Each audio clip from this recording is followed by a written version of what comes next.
Hello, ladies and gentlemen. Welcome to a unique edition of Mark's on Commentary. Mark's off commentary. Mark's off commentary. Some changes happening. We might be back in the studio very shortly, but things are changing. All for the good. You feel really guilty. I do feel really guilty because I am everything I didn't want to be. We're two guys sitting in Jason's lovely abode here, talking to a camera from his couch. Single camera. Hi, we're Mark's on Commentary. This is Wayne. I'm Garth. Minus the drumsticks. He's got a Corona. I got Natty Ice. We've hit that point in our lives, Jason. We've hit that point. So, the show this week, we decided, well, let's not talk about Raw. Let's talk about WrestleMania. We're headed that way. By the time this comes out, it's WrestleMania. By the time he's done editing and feeling nothing but shame, we'll have a solid WrestleMania show for you. But meanwhile, he's got Raw in the background. Expecting this is like being in a bar, like a moth to a flame. I don't care what's on the TV, but it's there. Squirrel. But anyway, so we can break down some of the matches now. Obviously, the big one that opened Raw was Taker Punk. Yeah. We can wait to get to that, but you're in agreement with me. That's gonna be match of the night. If that's not the main event match, then I don't understand what $70 now is what we're paying for the pay-per-view. Not me. What we're paying? Well, you paid more because you're actually going. I mean, you can't even hype that. This asshole's going to WrestleMania. I think no, it's not less. I was gonna say it's less, but it's almost worth going more than it is. It's worth being there more it. than it is watching it. But let's not upset the wrestling fans because they want to get into that. Now we can cover the lower card matches. Yeah, let's start there. So I mean, first off, we have this asshole here, Fandango, and Chris Jericho. Now, there are a lot of people that are bitching, and I know that Ziggler was one of the guys, and even Kane did an interview recently. They both did separate interviews talking about the part-timers in the company. Now, does that piss you off, or is that just good business? Both agreed it's good business, because, I mean, having The Rock and having Taker and Triple H and Lesnar there's your buy rates, you know? And if they're going to pay $70 to watch the fucking show, they're going to watch all 9 matches. So it's not like they're just going to wait for those 3 matches. You're not paying $70 for 3 matches. You're paying for 9 matches. So what's cool is you got technically a part-time with Jericho wrestling with this guy. I don't consider him that. Because, like he said in interviews, when he comes back, he's back. It's not, I come back for 1 or 2 matches. Right. I'm back for the whole That's time true. I'm there. And he does the house shows, which is something Huge. that... Now, how long has Rock been champion? He hasn't defended... Well, he's defended the title, the correction. 1 pay-per-view. Yeah, 1 pay-per-view. 2 matches in a year span since last Mania. But he's got a sweet-looking title. Good for The Rock. About time. Now you're in agreement. Now I warmed up to it. I caved. It's not spinning. I'm happy with it. But let's talk Jericho Fandango. Absolutely. Now, what are your thoughts on this? I mean, I kind of see it as a great opportunity for Jericho to do what Jericho does, put the younger guys over. Exactly. That's the way it is. And I know it feels very thrown together, but I know Vince is very much behind the Fandango character. That's always great when you have Vince on your side. Well, this is the problem with Vince being behind a character. There's only one way Rico was in the WWE, and that had to have been because of Vince. The mutton chops, the face paint, just the sort of ambiguous, sexual undertones of is he, isn't he? It was funny because if you spent enough time watching that guy, he was one of my favorites. And he was it's like John Morrison. He was one of my favorites right before he left. It was like right when all of us got into that character, he was fucking gone. And then it's just like, what the hell, man? Like, I actually am behind this guy. Like, in Rico's case, he was just a funny fucking character. Did I ever see him holding, the WWE title? Hell no. But that's the guy that you had come in and wrestle, a quick 5-10 minute match, entertained you until you got into the main event matches. Intercontinental quality talent out there. Well, that's what you can live up to be. He wasn't that, but... Now, if you could predict it, because I know I was explaining to you earlier that WWE.com has the polls up, and in the polls they have you vote who do you think is going to win. Staggering number for Jericho. Nobody has any faith in Fandango. I could actually see it being one of the better matches. Like it's what's the word I'm looking for? Innocuous enough that absolutely. You're not paying attention to it. Where you go, wow, it might be the show opener. It might be later in the card, but Jericho's not going to show up and kind of give you a Raw match. He's going to give you a WrestleMania quality match.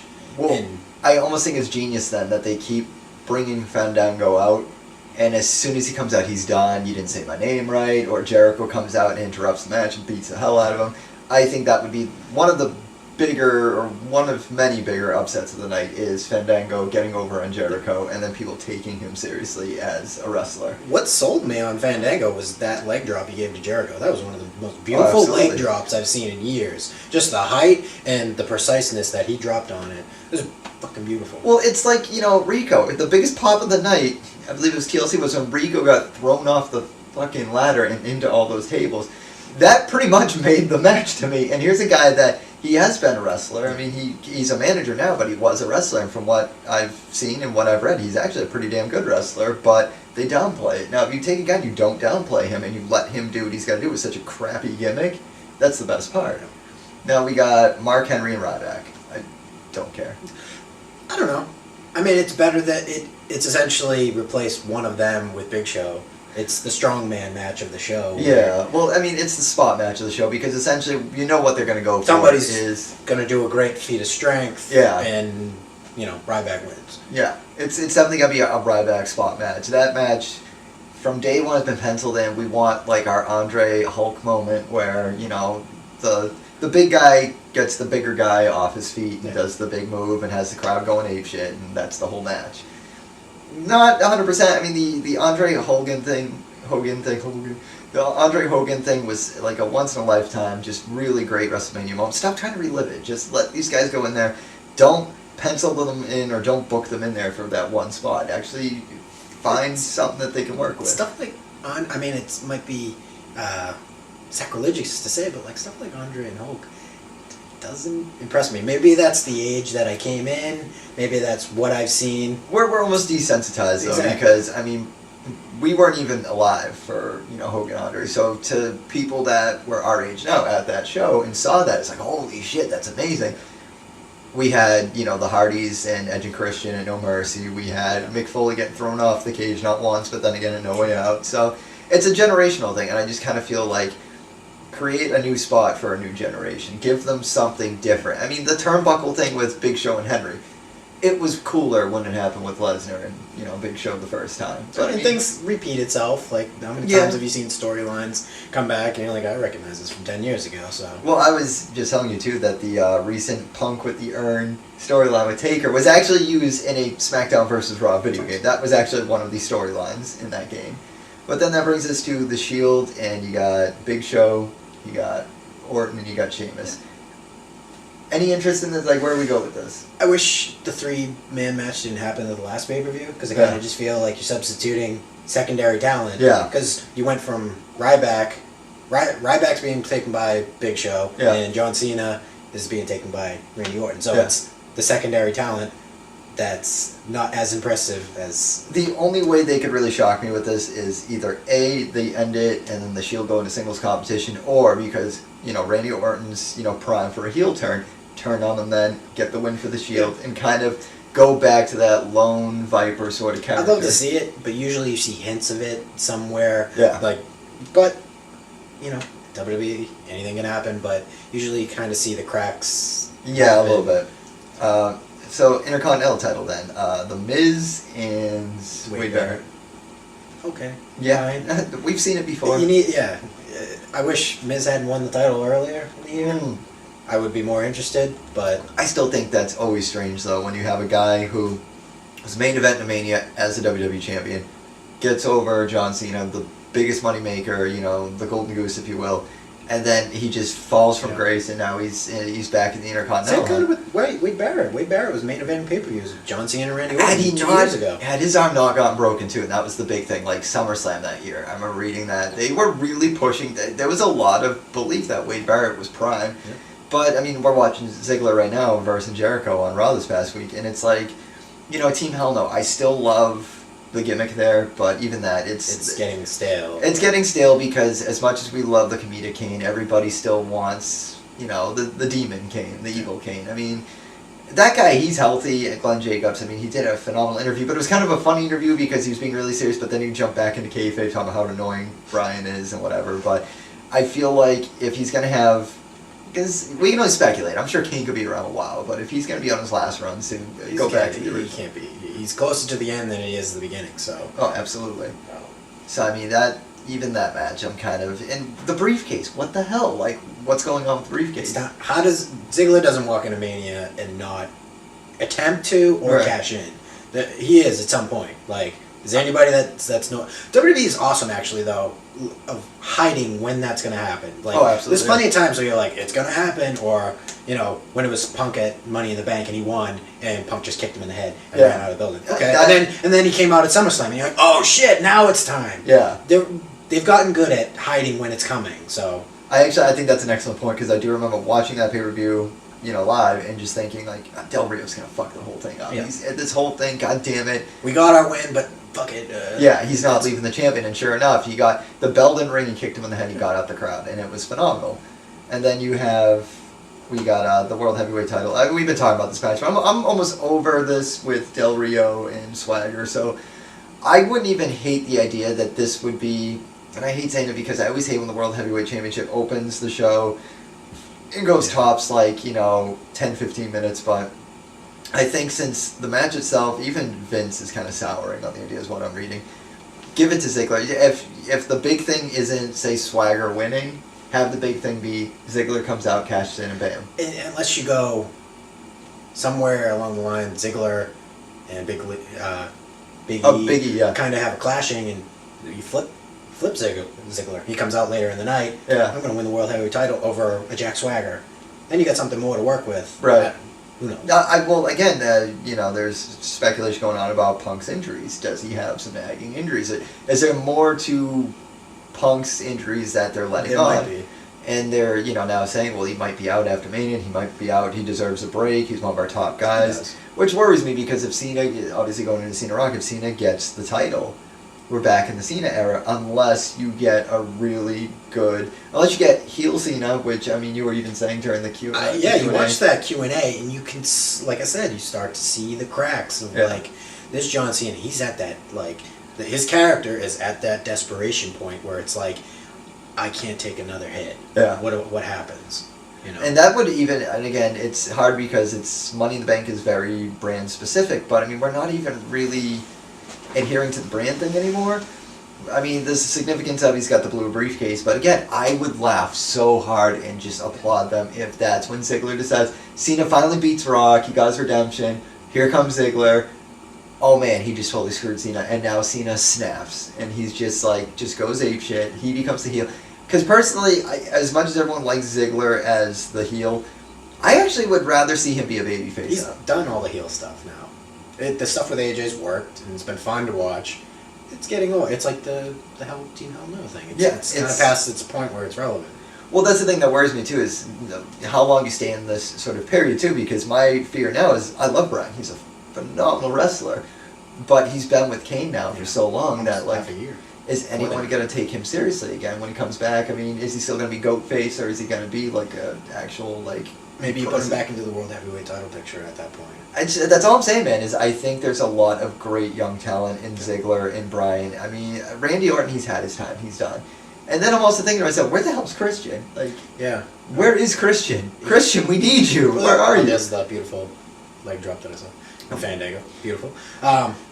Yeah, I guess he got hurt by Cesaro a couple months ago. That's the thing. And that's what I was even going back to. Like, yeah, there's 10 matches announced. I feel bad for the guys that aren't on the guard yet. Well, you have Kofi, you have R-Truth, you have... I can name a bunch of them. Well, no, Evan Bourne's back in the picture. Yeah, Evan Bourne just showed up at NXT, and it's like, all right, what are we going to do with this guy? Has he pissed us off so much that now that, you know, not only has he been, you know, violating the wellness policies, but then he goes and hurts himself, and he's out.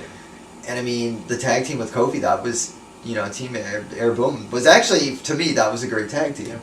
But, I mean, yeah, it's... I want to see him come back, and in some capacity, I mean, we were talking about cruiserweights. There you go. You got your guy back. He's working with the younger guys over at Developmental. Let's get the cruiserweight division back. I mean, what good are these guys like Mysterio and Sin Cara and Evan Bourne if it's like, you know... It depends, because, you know, Mysterio did win the Rumble and he did win the heavyweight title, but I feel like that's so rare. Like, that'll never happen again. I almost want to say, and with all due respect, I think that was more of an Eddie Guerrero. No. Yeah, let's give it to Mysterio. Eddie's passed away. Let's give it to we're not giving it to Chavo. Yeah. Let's give it to Ray the next name. Yeah, I mean, because again, he was the face of, and they're very good about this, the Latino audience, and they wanted to give them someone to cheer for, so it works. But I mean, that's not always going to be the case. Like, you're never going to see a cruiserweight or a light heavyweight competitor and think like this guy is going to be our top guy. So, I mean, so going back in regard to say Rock, Cena, I mean, there's a lot of different variables that can go with it. I say don't just give Cena his retribution. Give us something more as fans. Don't insult our intelligence. Give Cena a reason to legitimately snap. Even work like a worked injury with Ziggler or with Rock. If, you know, they are saying that Rock's scheduled for a few shows. He might be at Extreme Rules, but I mean, even hurt Rock. Fake hurt Rock. Give him the cast back. We don't care as fans. Just don't insult our intelligence. Do something where Cena gets so legitimately angry that he takes out The Rock. That writes Rock off TV.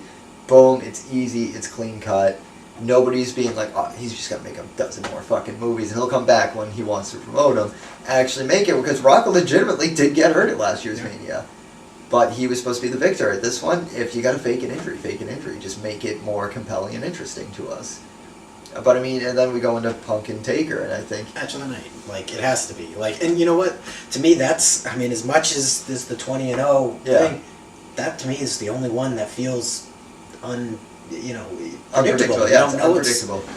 And I never thought it's it, but again, Punk has said at Q&A sessions that he wouldn't ever work a match with Taker when it comes down to the streak. But you know what? That could be him saying, well, I know the groundwork. Yeah. Lay it. So he's smart enough to realize where to pull fans like me and you in and go, oh, I see where it's going. Like, well, if he's also going to be taking time off, man, send him out in a big fucking way. You know what I mean? It had to hurt him to get the win. Like, he killed himself basically too. And that's another one. The speculation going about that Punk is legitimately injured and he's got to take some time off, man. Write it into the match. Give a big move or something where, like, where Taker beat Triple H in their second Mania match. You know, they ignored the first one, but so, you know, the second first match that they had. And Taker had to be wheeled out, man. Like, play it off like that. Like, it legitimately almost killed Punk to beat The Undertaker. And then we go to Triple H and Brock, and it's... I kind of see that being, like, I don't know, like, not very high up in the card. We've seen 2 Brock matches, and the first one was awesome. Yeah. And this is kind of almost a combination of the 2 right. first Brock matches. So I'm hoping, like... And it's Triple H the last 2 years? What did he do before that? Yeah, last 2 years. He's had Match of the Year quality matches. So, and last year Brock had Match of the Year quality. So, I mean, SummerSlam wasn't that great, but the handcuffs were on for that one. It wasn't the brawl that we all kind of wanted to see. This is coming. So it's got to be. It's again, and also if they, like we've talked about before, if they bring in. You know, you got Paul Heyman, maybe bring in the Shield or find other Paul Heyman guys out there or guys that during this match decide, even some of the guys that aren't even on the card. Like you were saying, like what about all these resources in the town we're not using? Bring them in there and you have a bunch of guys be like, fuck this, we're Paul Heyman guys. I kind of like your idea right there with having the Shield involved, and then there's always that talk of like having DX involved. Imagine the fucking... break it down, and fucking DX runs out. X-Pac probably limping out because he literally broke his ass for this industry. We'll get into that. But that's a running joke with my friend Catherine and I. He literally broke his ass. But yeah, the funny thing too is, and I don't know how much truth there is to this, but Chyna tweeted that she's in the good graces of Vince McMahon again. That's where she plans to stay. They're talking potential Hall of Fame involvement. Clinging on to whatever fame. I honestly, it would not make me the slightest bit upset or sad if I saw Chyna in a WWE capacity ever again, and it happens to be Chyna and the original DX. I'm not hoping for it. I'm saying that's a wild, wild card. But I do find it rather funny that either she's delusional and she's not even talking to Vince McMahon, you know, but whatever. If she has been in talks with Vince, Vince is still very much, we've discussed before, it's a changing of the guard in terms of Triple H taking over negotiations with people. That's more of the reason why I don't see it happen, is because Triple H would be like, why would I ever want this nuisance back? Yeah. Why would I want crazy back? There's plenty of people that haven't come back because Vince is just like, fuck you, you're nuts. You know, Alundra Blaze, throw the belt in the trash. Well, no, here's another one that I never even thought to throw out there, right? Bruno Sammartino. He's only in because of Triple H. That's why he's going in the Hall of Fame. He's taken Triple H's word to the bank that the WWE were out of the Attitude Era. It's more family oriented. Like that's what he wants. It's more sport. It's more athleticism. It's more pageantry and less f-bombs and the Divas division is basically fucking gone. There's no scantily clad girls really out there. There's basically no girls left. Yeah. So I mean, it's again, there's so many different variables in that match where it's like you could have the Outlaws or X-Pac limping, and that's got to be killing because I bet there was talk, and he's like, "Fuck, my ass is broken." And I said on the last show we did. He just signed the Legends contract, and then he does this Jerry Lynn tribute match, retirement, which I hear is awesome. I haven't seen it yet, and he damn near kills himself by breaking his anus. X-Pac doing the Bronco Buster. Oh my god. Was it? Oh man, it was that. That's what did it. He went for a Bronco Buster, and the guy moved, and he went too far into the ring. There's a video. I'll post it on the. I don't think I want to see that, page, so I'll watch it when you post this. Because all I'm thinking now is, how old are you? Where X-Pac nearly kills himself doing the move that you remember him doing when you were 12, and thinking that's the coolest thing ever. Oh shit, man! I'm 25 and I wouldn't do that. Road Dogg doing the shake. Rattle and roll. Oh my god, if his knees just buckled and he just completely Kevin Nash out. Oh my god, the jack that he couldn't lift up. No, I'm talking about the one where he went for the tag and busted his ankle and fell in the corner. His first match back, he's gone for another year. Kevin Nash, we love you, but there are just certain things. You gotta. We're only thinking about your well-being, right? Like, you've busted your asses for years, and you're basically made of glass at this point. So just have him stand outside the ring. Nobody gets really hurt. Let whoever's got whatever left in the tank deal with it. That's another name that could easily throw out there is Nash. This is the event. Run down there. There's plenty of cool things. I love your idea about Bruno Sammartino. Maybe at ringside. Yeah. But I don't know if the violence. That's what gets me. It's like Triple H is in a very violent match, and Bruno Sammartino's like, I don't like violence. So it's like weird. Where the hell do you draw the line at? And that's gonna be tough because I feel like, but money talks, man. A lot of the fans online are not buying this shit about Sammartino saying, oh, it's family oriented, it's wholesome now. They threw probably trash bags full of money at the guy and said, we need this because, again, if Sammartino turned it down, they were ready to say, fuck it, induct DX. I mean, again, that probably would have made more sense. So there's got to be something with Sammartino. Like, there's got to be something. He'll be on the show in some capacity. Yeah. I don't think he's ever even been. When did he leave? Early 80s. Yeah. So I don't even know if he's been to a WrestleMania, let alone featured on. Yeah, I don't even know. That would be an interesting one. Well, because that's the other thing you got to think about in terms of Hall of Fame. At some point, a Hall of Famer always gets involved. Bruce Sammartino heel turn. Fucking awesome. How awesome would that be? I'm all for it. I love Brock Lesnar because he loves like those fucking big muscled up guys. Triple H, you lost a step, and fucking Brock Lesnar's the fucking man now. That would be cool. I would even, because again, Bruno Sammartino won longest, if not the longest, championship reign in history. Why not tie that in with Punk? Punk did go a long while. I mean, but it wouldn't make as much sense in that. But, do you need... I don't know if there's as much name value today for Bruno as there is. I mean, the fans, the wrestlers that are in the business, I can understand, That's like me loving, I don't know, Stone Cold now in 20 years, and I say to my kid, oh, Stone Cold. Who the fuck is Stone Cold? Yeah, it's definitely it's watered down. Like, I respect it. I would check the guy's hand. I don't know him. I can't say I've seen a match. That's probably how we felt, though, when we were kids, and we were all for Stone Cold and Taker and Kane, and I remember my uncle, Jimmy Snuka, Killer Kowalski, and I'm just like, I don't know who the fuck they are. Like, they're not on Raw. Like, if they don't come out, I don't know who the hell they are. Like, I mean, I don't know. There's a lot of different variables, and that's the cool thing about WrestleMania. That's always been the cool thing about live WWE TV when it's not too predictable is, honestly, there's so many guys out there that are still under the umbrella of the company, whether they're using their resource for rehab or they're working behind the scenes. WWE, they, believe it or not, despite what most people probably hear on the contrary, it seems like they really don't like to get rid of anyone who's contributed to the company. Like, they're in terms of agents, like Billy Kidman's a fucking producer, like Jamie Noble. Yeah, like, and they actually brought Jamie Noble in for a match at a house show not so long ago. Well, that's because somebody fucked up and he had to take the place. Doesn't matter though. I mean, that's still cool that they respect him enough that they're like, hey, so and so fucked up. You want to go do this? And he wasn't really a big name himself, but they trusted him. They liked him enough to just be like, hey, stay on the team with us. So I think in terms of people's outlook on the company. I don't know. It kind of bugs me because I really feel like there's a lot of really faithful, you know, the McMahon's really faithful to their talent. I still think that there's former talent out there that are still super faithful. Look at, I mean, Jake the Snake and Razor Ramon. Don't think for a second that they're not thinking about WWE Hall of Fame, you know, proportions or, you know, sort of something to get out of getting clean. And they'll be around, actually, because DDP's doing the Sunday night, like 2 or 3 o'clock access thing. If you look at that, though, it's the saddest fucking collection of So this wrestlers. asshole's actually going. Why don't you actually, because I know nothing about this, like, what is Access looking like in terms of... It looks fairly cool. I mean, it seems very Cena-centric, where it's like, take a photo with the John Cena cutout. And, okay, fine, there's... He can't come to the other arena and take a picture with you. I don't know. But I guess there's, like, things I want to do is, like, the Money in the Bank, like... You can run up on a ladder and try and grab the Money in the Bank thing. That's cool. That is essentially what's going to be blown up and placed right there next to his Clerks poster. What else is there? There's a lot of cool stuff. With his girlfriend's arms folded in the background, rolling her eyes.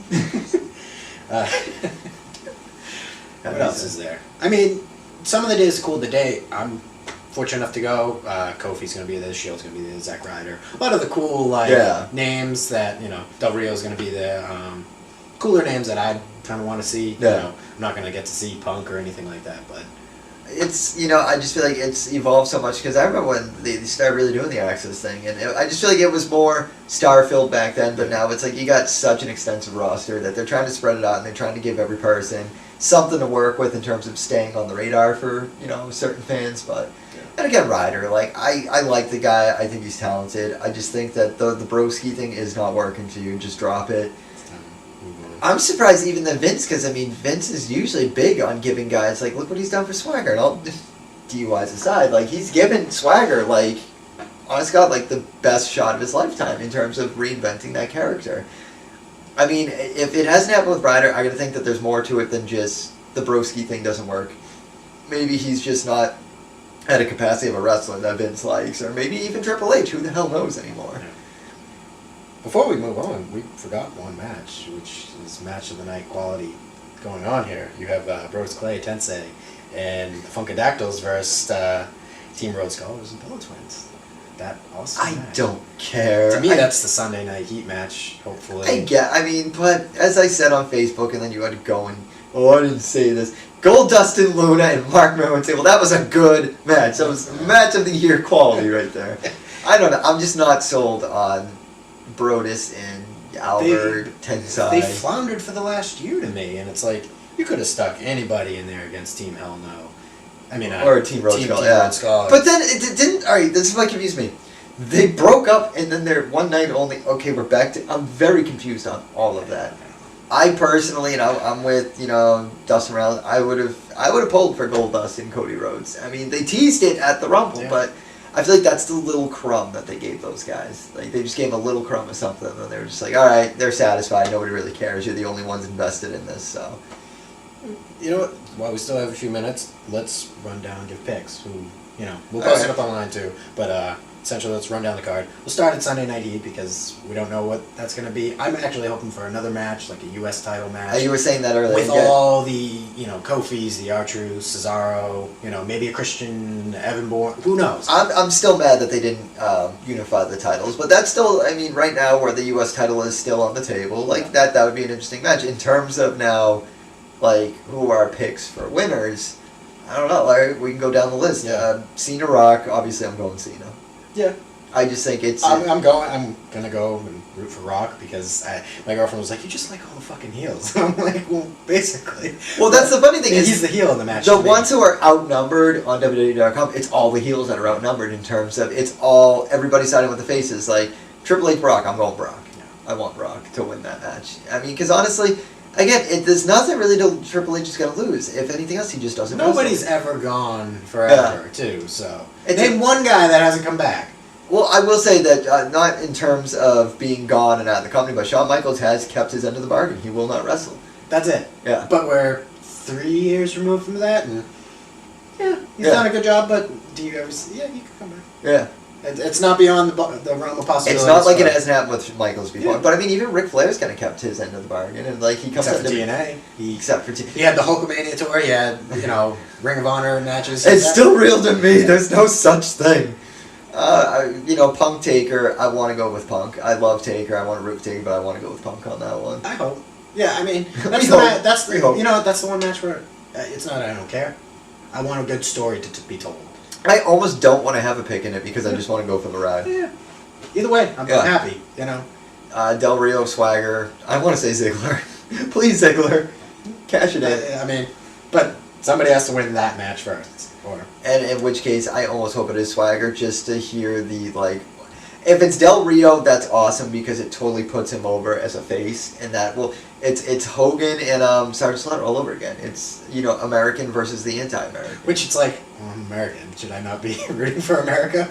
Well, that's the thing. It's like... Like, I get Del Rio is Mexican, and he's for the people, but... It's right-wing extremist Americana versus just a guy who's like, dude, I live in this country too, man. What the fuck? In that regard, I think it'd be awesome if Del Rio got it, because it would totally put him over. Yeah. But I just want to see shit get thrown. I just want to see trash and people throwing shit in the ring when Swagger holds the belt up, and it's like, bam, we are the people. I'm your American champion. Oh, have you seen the rumors of his alleged supposed entrance into WrestleMania?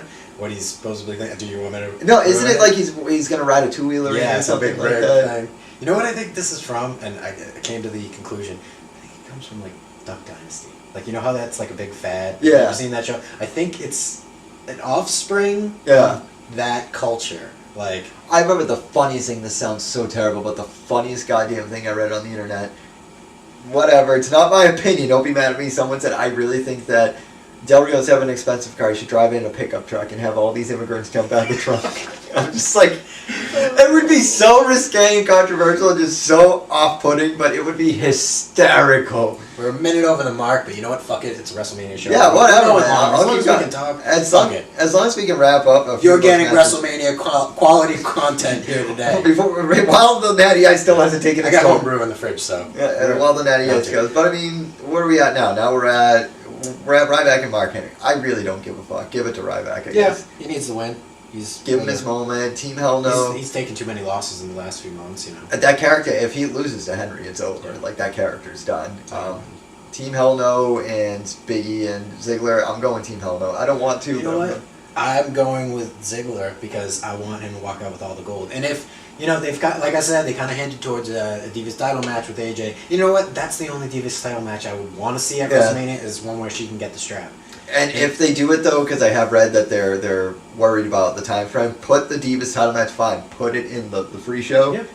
Have her win. Have them get the tag titles. Have him get the World Heavyweight title. It's like the Evolution Armageddon win all over again. I have all the power because I have all the titles. That would be awesome. But that would put that stable over. Right now, I don't care about those three because they're no real threat to the company.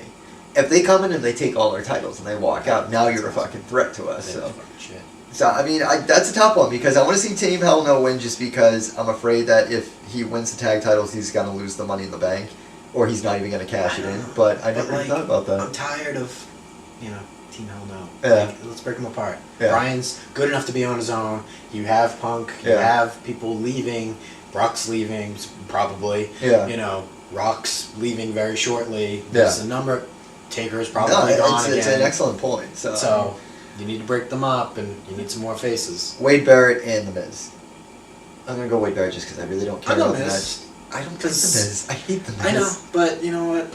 But the longer he keeps that title around his waist, the further he gets from the world title or the WWE title. It's Antonio Cesaro now. It's like, it's a prop to him, and they're not doing anything with it. The title doesn't make the man, and Punk has said that numerous times, but that's something that if you grew up watching it when we did, the title really didn't make the man. It becomes a prop to certain people after a while. It's a prop that can extenuate and bring life into a character, but if you're not adding to it. Best example, because we did mention him, X-Pac as the European champion, having the title robbed from him by Shane McMahon.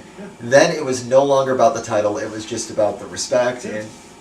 But D'Lo Brown gets the title, and it's a prop again. It's like that was D'Lo's head. That might as well have just been the D'Lo championship, because he was really the only one that held it.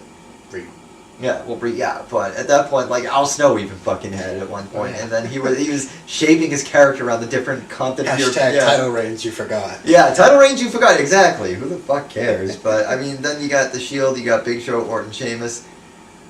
This is the loss to me for Shield. Yeah. I mean, they've been going since December without without a loss. So it's time. Then you know maybe it is time to break them up if you're not going to do something beyond.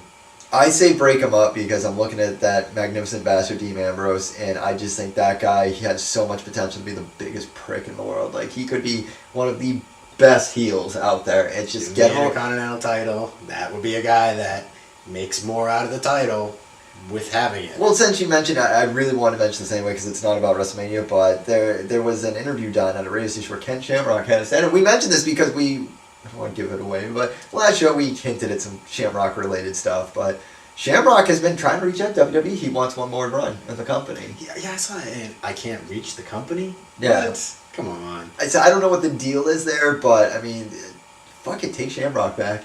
You know, have him come in as a trainer, or just like, because I feel like Dean Ambrose and Shamrock have that strange sort of connection, where it's like, everybody said about Ziggler and Billy Gunn, and here's Billy Gunn, and he's got that Mr. Perfect Billy Gunn thing. I almost see like almost like a Shamrock thing with Ambrose. Like, I can see it. Get Shamrock back. You know, better talker, but yeah, he's not a talker at all. Dean Ambrose is that's what I mean. Yeah, he's Ambrose is just a phenomenal mic guy. But I mean, just even his look is great. So I mean, that's the only reason I'm pulling for the Shield. But I mean, that's as far as picks go. Those are my picks. As of right now. Anything else on the card?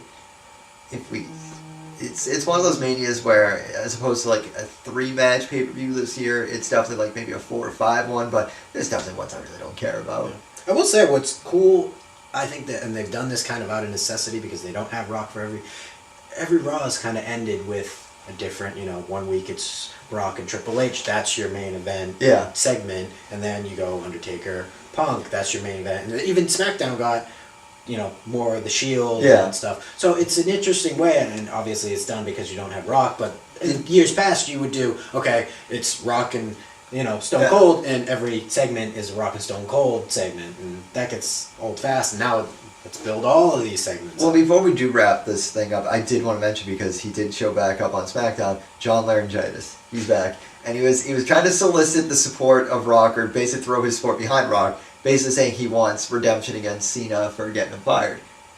Is this a throwaway segment, or do you think that Laurinaitis might actually have a hand in the main event? I hope not. Like, it doesn't... Like, if this was to happen next month, fine. I don't care where it goes, but not WrestleMania. Not Laurinaitis. I mean, that'd be funny, though, is that if we think of the heel implications, hashtag rise above face, if we have heel implications for Cena, what better of a guy to have in your corner than John Laurinaitis? If most people have the attention span to remember the entire year we spent with him. Well, before Zeb Coulter debuted, I thought Jack Swagger was getting John Laurinaitis, and I thought that would have been a really good pairing. I mean, it's worked out for Jack to have Zeb, but I thought Johnny Ace kind of combination. I would rather Zeb. I think Laurinaitis. Now I do. Well, yeah, absolutely. Now I've sort of seen it in action, but I almost want to say that Laurinaitis would be a perfect fit for Cena, just because it just seems like odd bedfellows, and it just seems like, put in perspective, Cena's the new Hogan, and Laurinaitis was the guy who took JR's job, and who got the Rocks and the Mick Foley? JR did. Yeah. So it's almost like we know who to blame for the shit talent that we have that we can't stand. Who better to pair him up with shit talent? So that's my take on WrestleMania. I don't know about you. Well, I told you I've seen the cracks coming with Cena's heel turn, and I gave you my theory of why I think it, and I base it on one thing. He walked out on a random episode of Raw sporting a new T-shirt, and every year prior, WrestleMania has been the debut of one of those fancy colored John Cena shirts. Why not go into the last WrestleMania weekend selling John Cena yellow shirts to all the kiddies? Here you go, End of the night, we already got your money. He'll turn Cena time. I don't give a shit. That's smart, because you're not going by storyline, you're going by marketing. You're going by merchandising. And it's a cash grab. And Vince is so hesitant, because even Hulk Hogan did an interview recently where he said he wanted to go into the match as a Warrior, as a heel. And you know what? Vince wasted such a great opportunity, because they got heel Hogan in WCW, and WO, NWO is basically what almost fucking killed WWE until they got Michaels and Triple H. Don't make the same mistake twice. If everybody's saying rise above face, sell your fucking merchandise, make all the money you can, it's a big fucking stadium, it's a big fucking night. WWE.com's probably going to be having shit flying out and all that, so everybody can have their Cena merchandise, watching TV, watching Cena win their time. Their guy, it's his time. That's the thing. We've gotten to this point where Cena has gone through all this roller coaster his whole career. What is left for him now? He's done The Rock. The Rock thing has been, everybody in the back of their minds for fucking 6 years, been, if Rock ever comes back, if Rock ever comes back, what is left? Do you want to see a Cena-Austin match? I don't. Not before I see a Punk and Austin. No, I don't want to see it as much as I want to see Cena on Austin, or Punk and Austin.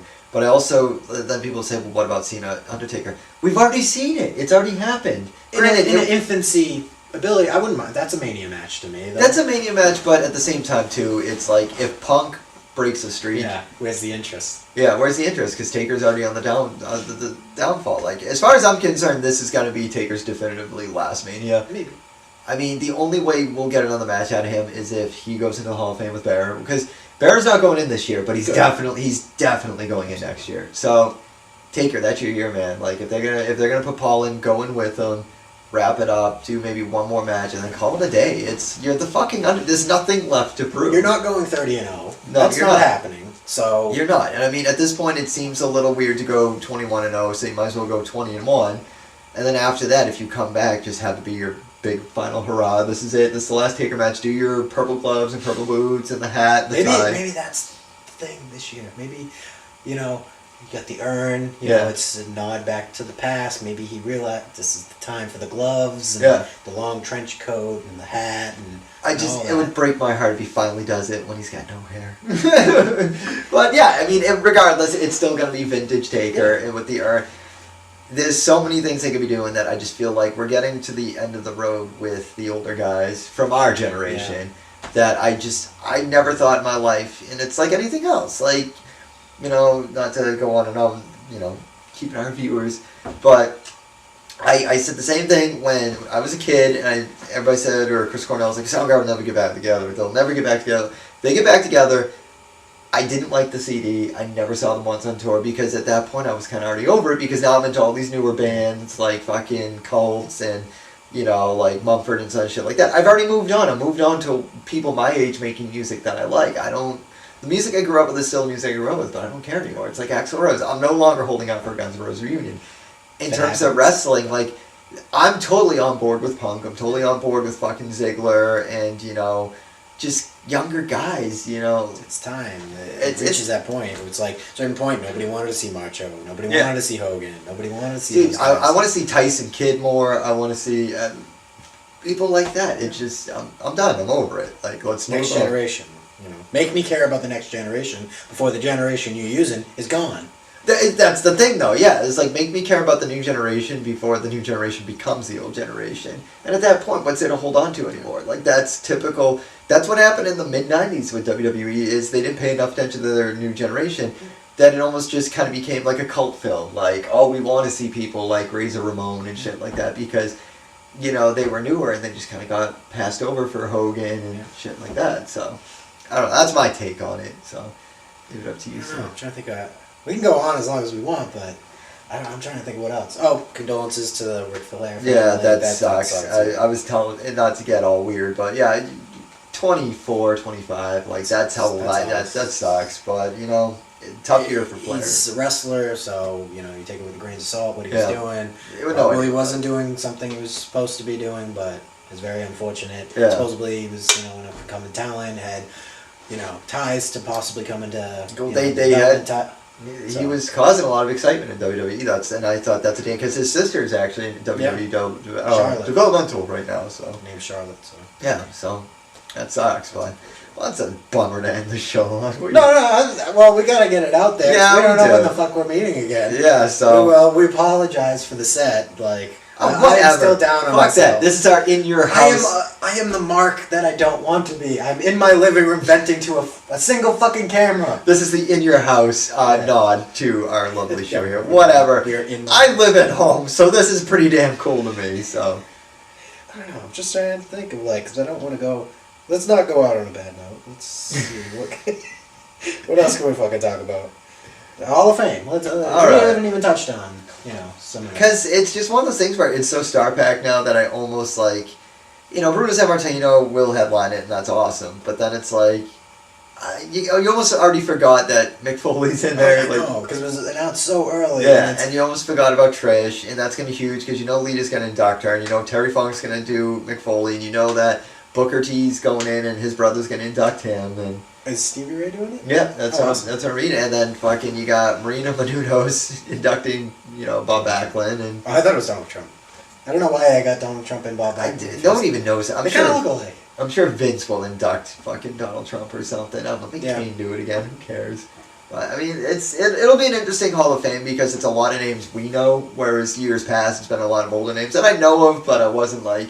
The year that the $1 Million Man Ted DiBiase went in, it wasn't that exciting to me because it was a lacking year. Like they tried to make it seem like Ted DiBiase obviously a great talent, great gimmick, but he's not that main event guy that they try and portray him as. I don't know if that was to try and get Ted over at the time. Junior. Probably, I think they were probably just trying to get Junior over because that was when he came in with the fucking $1 million belt and shit like that, and it just didn't work. Because again, it's too obscure and it's too nostalgic at that point. Like new belts, new generation. That's where my head's at right now. So, but yeah, Hall of Fame's good. I still feel like could have been one more name. Like this, you go on for years and years, and you're like, why not this guy? Why not? I put a thing up. Bam Bam Bigelow, New Jersey. Yeah, why not? Why not this fucking year? Like it would have made sense. And everybody always says how great he is and how much he doesn't get recognition. Why not at that stage do that? Extreme Rising, they had 3 events. Shane Douglas ain't doing shit now. Yeah. Call Shane Douglas in because he's the closest one. You fucking ECW triple threat. Yeah. Let him be the guy, but... That's going to be a while, I think, with him. I think that'll probably be a while. Yeah, but jumping on Extreme Rising, I feel wicked bad because that was, the glimmer of hope where you're like an ECW style promotion. I never had a hope in the world for it because... I did, because I wanted it to. Because I felt like Shane, and from what I'm reading, he's very pissed at everything that's transpired. Yeah. Because they had to cancel the 3 shows in the Mania weekend. It's their fucking fault for waiting so fucking long to do the fucking shows. And fucking doing 3 shows instead of 1 fucking show that way. You got fucking morons for doing that, but... Everybody wants something that will never happen again. Everybody wants a little ECW. It'll never happen again. It was the grunge music of its time. I get it, but you can take that philosophy of like a band, like how they play and apply it towards a new. And they were give doing it time. that. You give it time, man. You just got to give it time. But I almost want to say give it to someone that wasn't even associated with it. Let it happen so organically with people like us that watched it that are actually into wrestling schools, stuff like that, and just let it just happen organically. Stop trying to force it, and then you'll be amazed because ECW was such an organic thing. It came from literally nothing. It was the brainchild of Paul Heyman. What made it so special was it just came organically. It wasn't forced. When you try to force something like that, when it's like, a band, we want to sound like Nirvana. Well, you're not fucking Nirvana, so all you're going to sound like is like, that, rise of years ago where, like, the Hives and shit like that, and everybody wanted to sound like Nirvana and smash their instruments on stage. We're savvy to what you're doing here.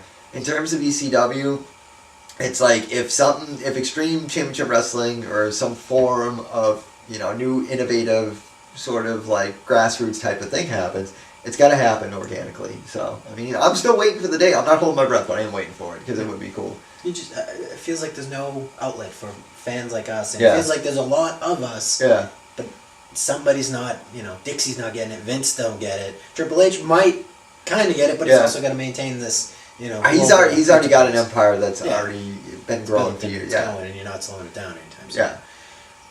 So that we can end on that. That's our. No, but we're so close. Maybe we should do like an hour episode. I don't know what the fuck we'll talk about, but we're always gonna have shit to talk about. It's true. Moronic wrestling fans who can just fucking blabber. No, it's true. I mean, again, it's hard because I'm always walking the fine line between nostalgic and someone that just wants something fucking new, man.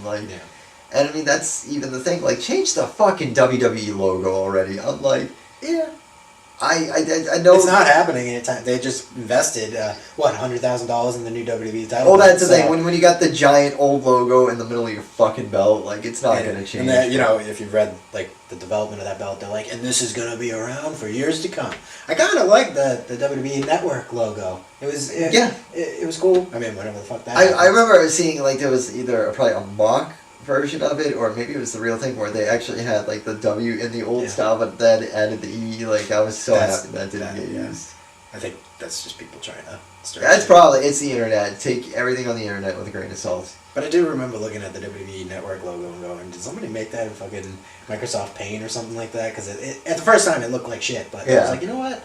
It kind of works. You even got to figure though that they got guys probably our age that think like we do working in that company that are just like, let me fuck with people, and they create like a logo and you know they email it or they send it to somebody who's a fucking mark or works for the dirt sheets like shit, look what I found. allegedly this is what our new logo is going to be, and then the first thing they're going to do is they're going to post on their fucking website, and then guys like us are going to be sitting around on your couch being like, dude, that fucking thing looks awesome. And how long ago was that came out too? So it's like, even the WWE Network, what the hell's going on? I don't know. And I mean, there's that thing, if you've heard, where they're going to do all the pay-per-views. Yeah. I mean, I've heard rumors of no WrestleMania. Yeah. But are you going to pay... How much would you pay a month for a WWE Network? It was all WWE program. That, from what I'm hearing, isn't going to include like a Raw or SmackDown. Yeah. So it's all secondary programming.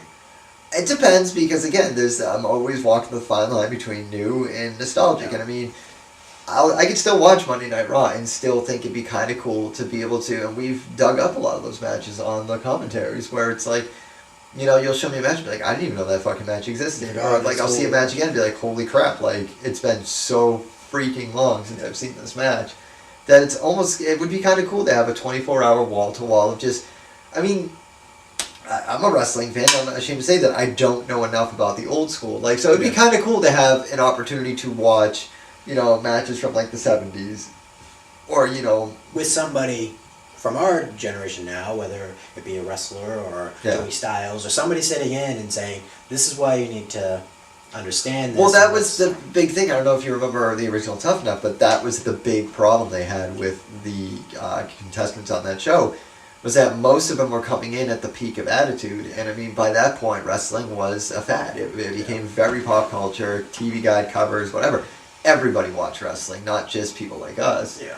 That you were attracting a lot of people who were just like, oh, this wrestling thing seems kind of cool, who weren't genuine fans, and they'd get asked about like matches between like Hogan and Savage and stuff. They had no fucking clue what was going on. You don't like, love Alicia Fox versus Melina? Like, yeah, exactly. I remember you were telling me that. I'm just like, oh my. She's one of the Funkadactyls. Yeah. That shocked the shit out of me. I didn't even realize that fucking stupid bitch is one of the Funkadactyls. Yeah, that's new to me. Yeah. Wow. I don't know which one. I mean, I don't want to be racist here, but I don't know. It's funny to me too because it's like I'm pretty sure wasn't there a girl that got voted off? She was like, "You'll see me in the ring again." Yeah, that was one of her. She mouthed off to Steve Austin. Where it was one of the times, like very recently, like one of the pay-per-views, and she's like, "I'm here." I'm like, "Huh? You shouldn't be here if you're fucking saying that to Steve Austin." I don't know how that happened. That makes me just sad on so many levels because that's the other thing. You pollute your product with people that don't even give a shit about your product. Like, how is your product supposed to grow if you're constantly funneling in people that don't know a goddamn thing? You almost need to like come into developmental and sit down for a class. Like, let the fucking Mick Foley teach you fucking pro wrestling. Why this is important. Why this match from Japan is important. Why, you know, you need to know who fucking Nick Bockwinkel is. Why you need to know who these fucking people are. Yeah. I almost even feel like, too, is that because there are no territories anymore, that's more reason to sit people down and make them just watch hours of footage and just be like, look, this is how it was back in the day. Like, you're getting your feet wet. This is a very rare... I mean, even at the peak of Attitude, when, you know, I've seen plenty of documentaries on people in wrestling schools and just, you know, roughing it out in certain independent, you know, indie circuits and territories, and it's just like, that's how, you know, you acquired your skills. That's how you got your feet wet. That's how you got your chops. And it's like, oh, you know, this kid came out of wrestling school, let's sign him to our developmental. And it's like, dude, that's such a waste. Brock Lesnar. Yeah. Not a pro wrestler. Or Kurt Angle, not a pro wrestler. I mean, an actual wrestler, but, you know, these great athletes that they just hire on what other non-wrestling centric thing they've done. Do you think like an all WWE developmental tour territory would be something awesome? Like they have the Florida one, but if you did like an LA I NXT, think the more you spread it out, the better. I don't think that having just one works. I think that, and again, Vince is the guy that he bought them all out, he gobbled them all up, he put them all out of business. I mean, I would love to just see different territories coming out because, it shouldn't. I just feel like that's how you're losing potential greats, is that there's not enough people out there that have the resources or know really where to go to get started. So, I mean, there are probably people out there that are phenomenal athletes and have a lot to bring to the table that we'll never know about because they just didn't have the resources to get to where they needed to. So, I mean, that's the downfall of any would-be great thing of pop culture, be it wrestling, music, film, whatever, is having someone really talented and just getting really discouraged because they just don't know where to go. And it's like, that could have been the new sound we wanted. That could have been the new guy we wanted. So I'm looking for whatever name he comes in is El Generico. If you ever that's a name I'm excited to see when that happens because there's this fucking awesome, fucking hilarious interview that him and Colt Cabana do, and Colt Cabana's feeding him lines, and it's fucking hysterical. And Colt Cabana, that's another guy I Yeah. would love to see. If you don't listen to that fucking I plug it every fucking episode as the Genius fucking podcast. He's a fucking genius guy. Can't get a fucking job to say this fucking. That's the funny thing too, is he may not be the greatest wrestler, but he's so fucking entertaining. Get him in as a manager or something, or a commentator. He wants to wrestle. Like he'll wrestle. I mean, but there's commentators and managers that can wrestle too. Yeah. Fucking Rico started as Billy and Chuck's manager, and then he was in singles competition. Let him hone his skills as a vocal guy, as a manager type, and then go from there. Because if they're not interested in him as a wrestler, they can get behind him as a manager or someone that. I mean, he's entertaining as fuck. Like, I love Cole. And obviously he's got a big supporter in his back pocket, which is Punk. So Punk's even said, like, I don't think Colt is not interested, but like Punk's been like, if you ever want, like, on his shows, like, I'd help you because whatever he can do, like, obviously he's your best friend. He's got so much more pull now too. I don't think Colt is necessarily interested. I'm not saying he's against the idea, but I don't think he's like actively campaigning to get him. I don't know the man personally, but from everything that I'm seeing the guy do in terms of his podcast and his YouTube videos, stuff like that, I almost feel like there are people out there that they struggle for so long to get to what they think is going to make them happy, that from trying to get to, say, WWE, if that's like your end game, if getting in the WWE is basically your main goal, if that's what's going to make you happy, and it takes so long that you kind of discover all these little things that you can do that will make you happy. It's almost like, fuck it. Like, I'm so much happier doing the little things that I'm doing than as opposed to doing the big things. So, I mean, that could be the case. I don't know. I don't know the man, but I know he's entertaining as hell. And I would just love, but again, be careful what you wish for, because I remember when Ryder, again, was on his own. He was funny as hell and he had total control, and then it caught on and he got what he wanted in WWE, and bam, he's done. So, I mean, it might almost be better for Cabana to stay on his own and just, but you never know. You never know. We got a couple minutes left. Let's bring it back home to WrestleMania. Okay. Main event. What is it? Is it Rock and Cena? I hope not. I really hope it's Taker Punk. I really do, because the streak to me is more important than the belt. It's way more important than the belt. Is there any other candidate for the main match? It's just Brock and Triple H. I don't ever see that being main event. So it's either Punk or... It's no different than the year that Bret Hart came back and he wrestled Vince. That's how I see the Brock. In all fairness, that is how I do see the Brock Triple H match. It's no different than Vince versus Bret Hart. And I mean, and that was a weird year too, because that was the year that Taker and Michaels didn't main event, as far as I'm concerned. And I think it was Triple H and Taker. I'm sorry.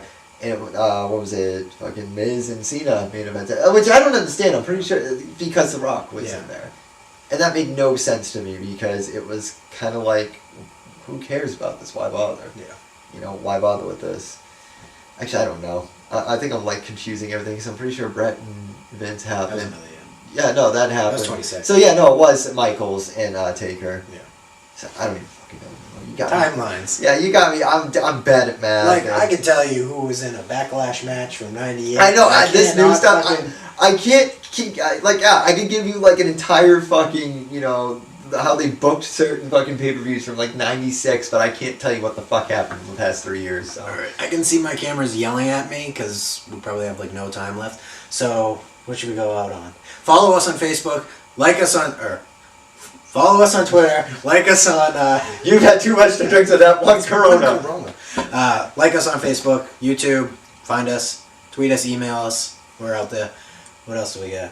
You're shut off. That's what you got. You're shut off. He's cut off. Shut off. Well, I'll post some cool WrestleMania exclusive shit. We talked about it. Maybe we will do like a podcast version of the podcast show. or a hangout or something. We're considering that until we get into a studio. Again, I apologize. This fucks him more than me. I'm actually having fun. So WrestleMania, go Punk.